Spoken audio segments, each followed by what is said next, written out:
We're going to show you guys how to go about trimming, just a couple things.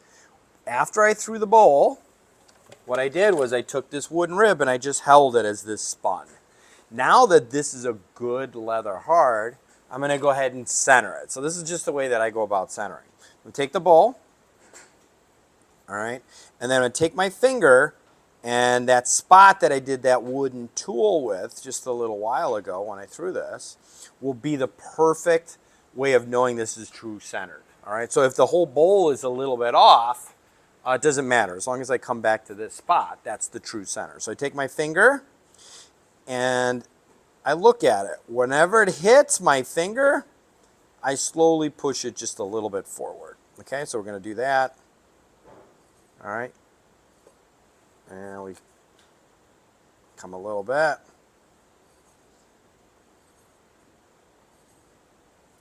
Just a little bit forward.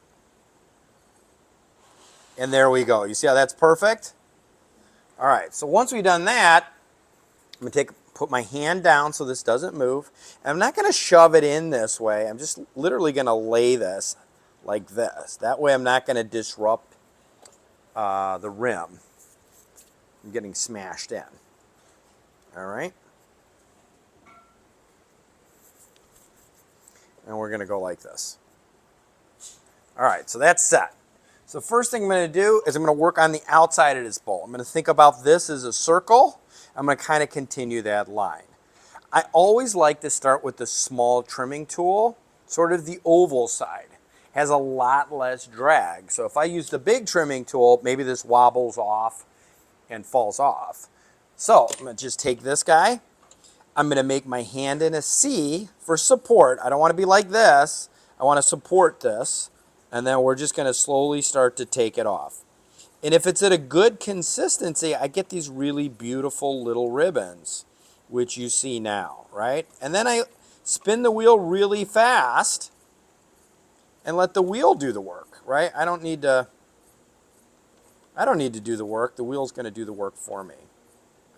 And I'm just slowly, again, as long as my hands are together, and slowly just keep bringing this guy in, all right? Again, I'm thinking about the circle, so I know I can take some away here. And I'm slowly going to start to create where I want my foot to be. So I'm going to work this just a little bit, all right? And then we're going to go down. All right? Now, and listen for sound. Hearing a little bit of sound. You hear it? Like a dull drum. So that tells me I don't want to do anything else. So what I'm going to do is I'm going to take this tool. I'm going to define this foot or this transition point, which is a foot. And just take it and go like this. All right? All right, once I'm done with that, that's going to look pretty good. Now I work my big trimming tool, and I'm just going to kind of go over the surface.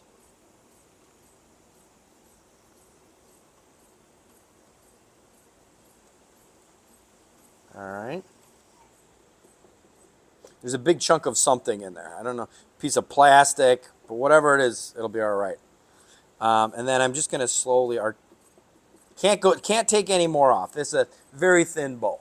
All right, so now that I've set up the outside, I've got that circle, and then I'm going to create that foot.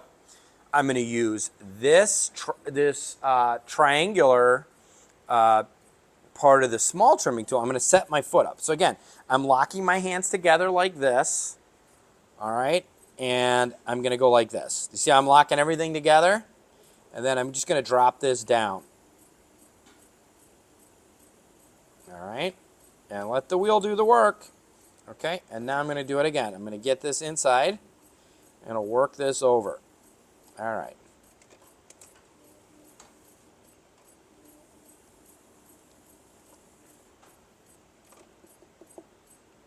We're going to do this again.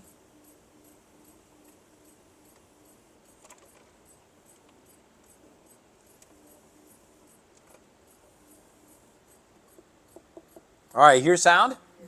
Okay, we don't want to do anything more. So I just take the big trimming tool and I just furtherly clean this up. Now, in my case, I have a pretty solid foot.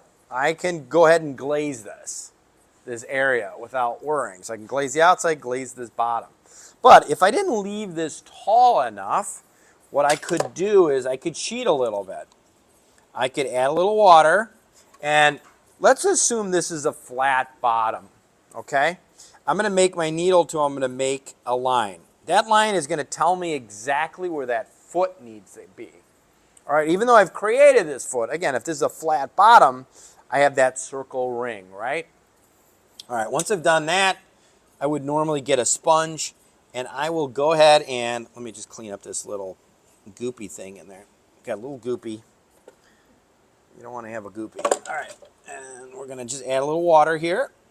And, you know, you could take your needle tool, right, and score this up. Try to make it like soft butter. But I'm going to use this little tool. Okay, this is a really good little scoring tool. I always tell people you can't really fake slipping and scoring either.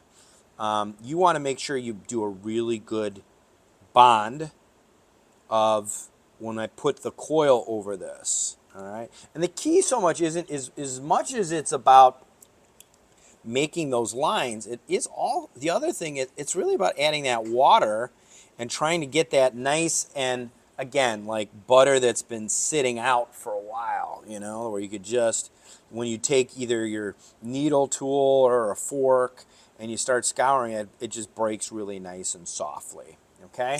So that water is important, so you want to think about creating those little canals, okay? I would use a brush. I just forgot to bring it over, but that should be good now.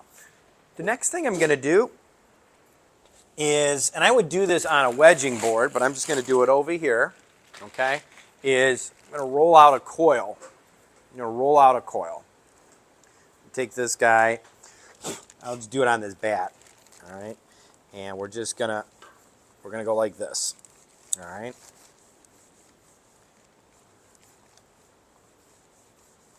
All right, I've got a nice little coil. Now watch this. Now this is important. I'm not going to stretch this. If I stretch this, this is going to have memory. So if I go this way, I'm stretching it. But if I go down, I'm not stretching it. So I'm going to take this guy, all right, and I'm going to just work it in there. Okay, work it in. All right. Again, I'm just going straight down. I'm not stretching it. Don't stretch it.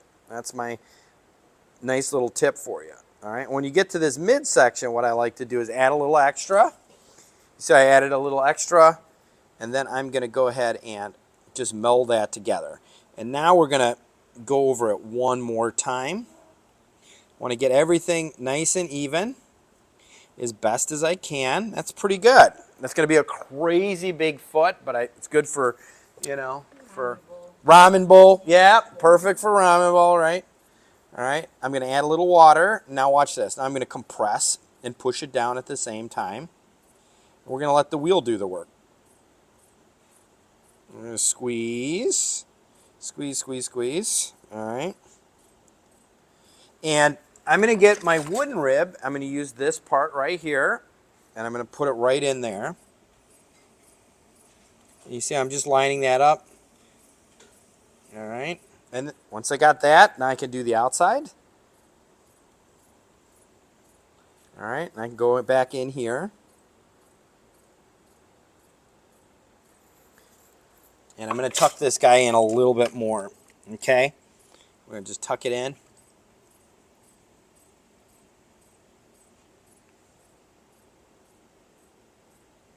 Again, I could take this wooden rib, treat it like a lathe, go like that, and then grab the needle tool, because you're always going to get this a little bit off. So you just take your needle tool. All right, and then I'm just going to soften this on each side. That's looking pretty good, right? And then I'm just going to articulate that transition point. I'm going to just add that little guy right there. And there,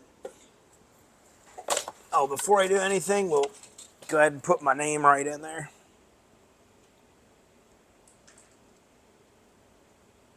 All right. And that is how you add a coil to a foot, if you need it. Okay? Thank you.